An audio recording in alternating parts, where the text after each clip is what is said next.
Hi, this is Tag again, and today I want to do a voltmod guide and a bit of an overview of what I think is the best GPU for the Cheapaz Chips competition on HWBot. I'm going to leave a link again in the description for the competition, but I think most of you know it from my last video, so no long explanations here.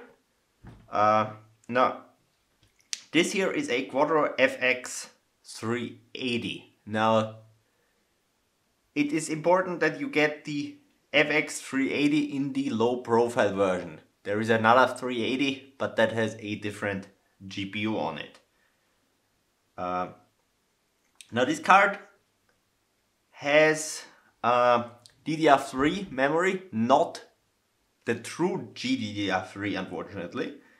There is very few cards that have it, and those cards also only have 128 megabytes of memory. This here has 512, which from my experience was enough for 3D Mark Vantage. So far I haven't run the other benches, but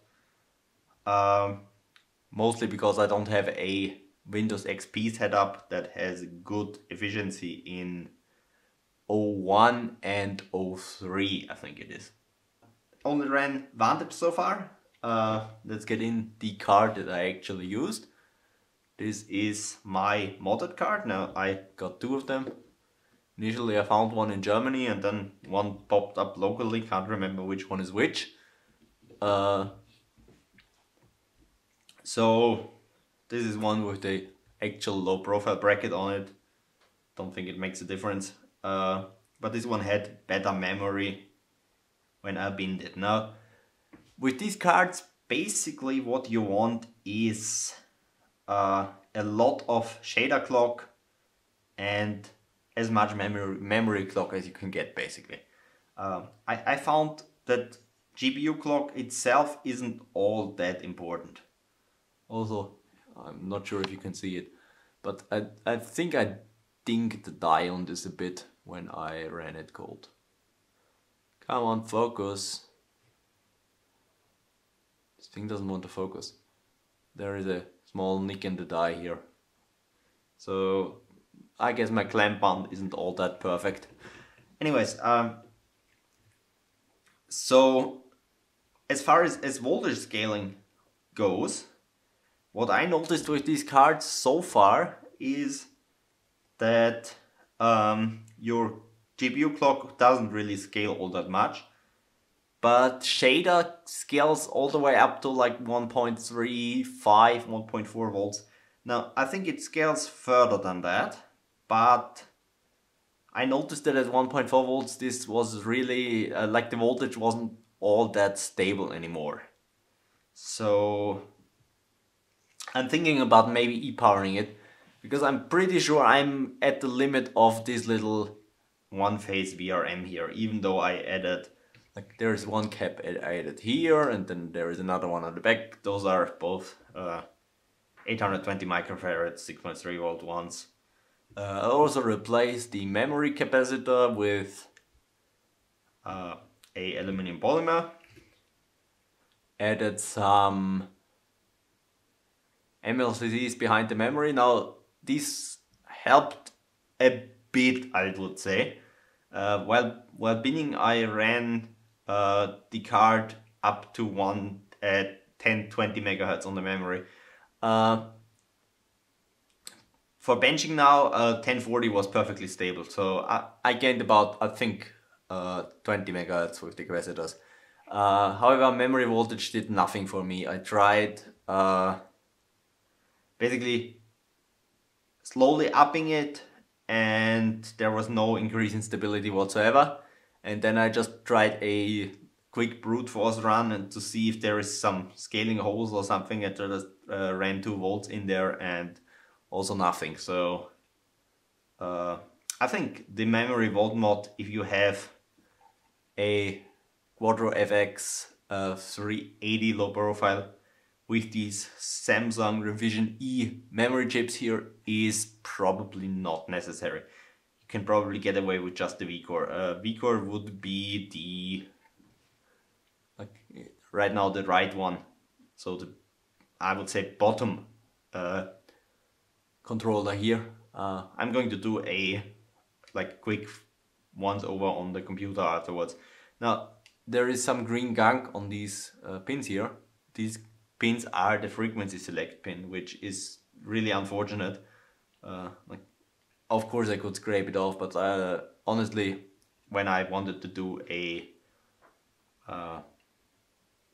switching frequency mod on here, I just couldn't be bothered, so I just left it. Monitoring, usual stuff. Nothing really fancy, but well, I have the card here that I modded for the previous video. I tried a bit of stuff on this, and DDR2 is just too slow for anything. I'm probably just going to remove the mods of this and like salvage the capacitors for something else. So if you have a GDDR2 card, it's probably not worth really modding it for the competition, because like you can get either a Quadro or something like a GeForce 405 or a DDR3 version of the 210, or there's actually writing on here, you can see writing says 700/1000, so the memory in here ran 1000 megahertz. On here it ran 1020. Also I think the core on this was slightly better, but not sure. But then again, core doesn't really seem to matter that much. It's all in the shaders and in the memory on these cards. Memory mostly because them being a 64-bit memory interface and running on regular old DDR3 makes them really starved for memory bandwidth. And like shaders is just architectural quirk of the GeForce 200 series, where you can raise the shader clock asynchronous to the core clock. On most other architectures it's always double. On this you can set them individually. So I ran something like 2300 megahertz shader, I think, on this. So basically just brute forcing the score with this shader clock is what I found to be most effective on these cards. Anyways, I will now move on to the computer and like do a really quick once over of the volt mod on this. I'm probably just going to do GPU.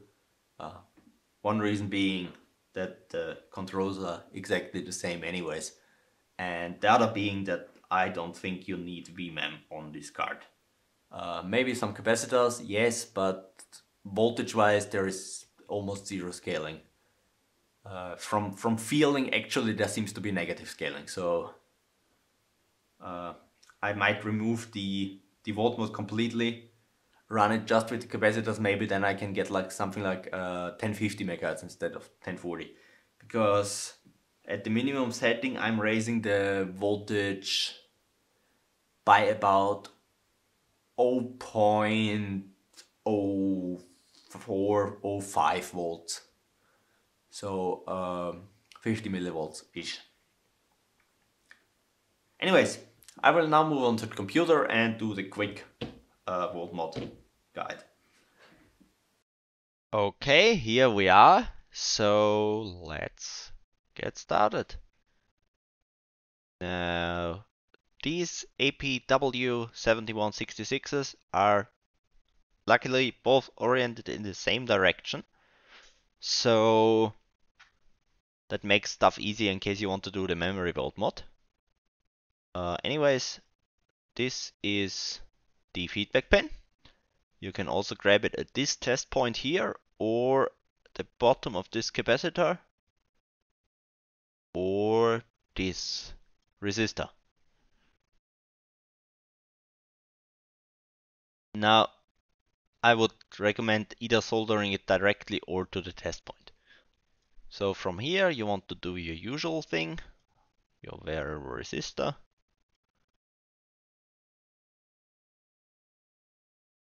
towards ground.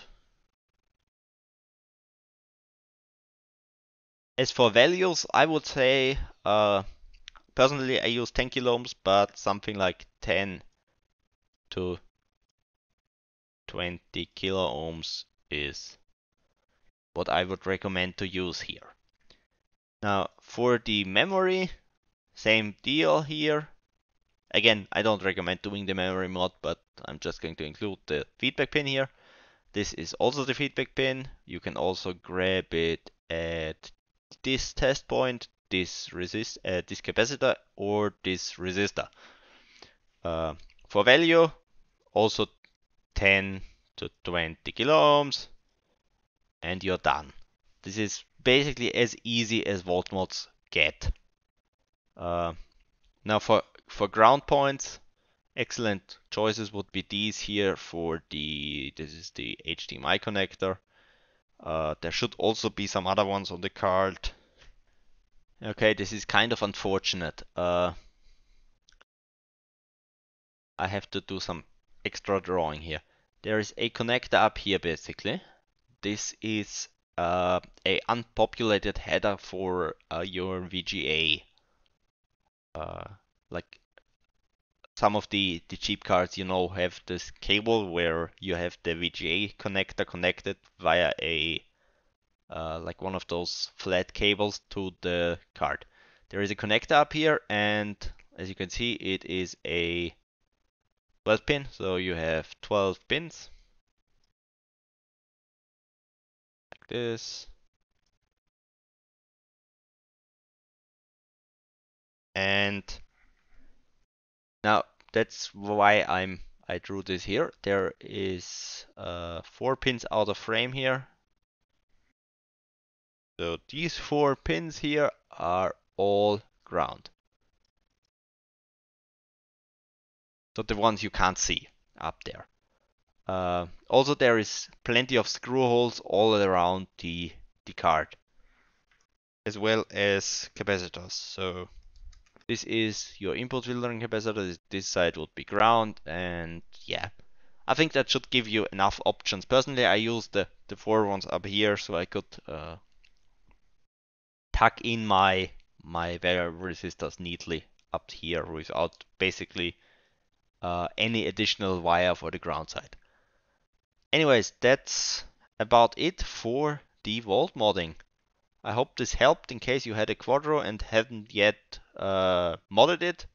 So have fun in the competition. Bye.